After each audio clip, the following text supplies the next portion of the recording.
Des individus sans foi ni loi ont encore fait parler de hauts quartiers garde dans le 3e arrondissement de la ville de Parakou. Ils ont ôté la vie à un agent de sécurité d'une structure de microfinance avant de réussir à emporter une importante somme d'argent. Alertés, les éléments de la police républicaine sont descendus sur les lieux pour le constat. Le médecin, après examen du corps, révèle. Nous avons vu la victime, on l'a vu ligoter les 2 mains, les 2 bras et les 2 pieds et couché en décubitus dorsal sur un banc dans un garage. Nous avons constaté que l'examen nous a permis de constater que la victime a été assommée sérieusement par un objet solide, ce qui a rendu la tête très tuméfiée.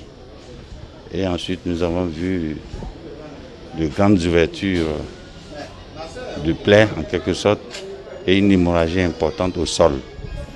Donc la victime a rendu l'âme. On est venu voir une raideur cadavérique qui nous relance à une durée de la criminalité au moins 6 heures de temps.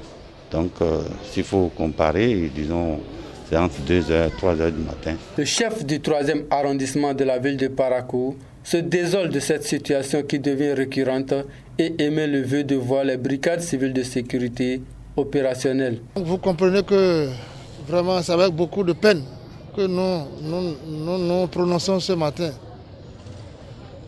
C'est parce qu'il y a des cadres comme ça déjà, nombreux, et c'est récurrent. C'est pourquoi on pense que la sécurité ne saurait être l'affaire seulement de quelques agents de la police républicaine que nous avons. Je pense que c'est vraiment triste.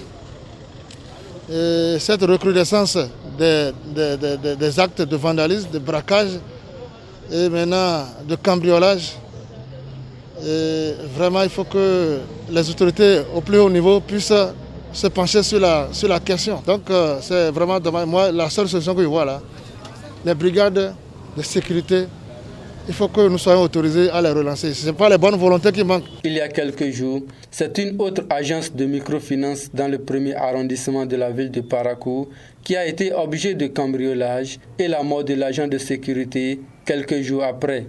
La recrudescence de ces cas de cambriolage et l'insécurité de plus en plus grandissante dans la ville de Parakou méritent que les autorités au plus haut niveau s'y penchent.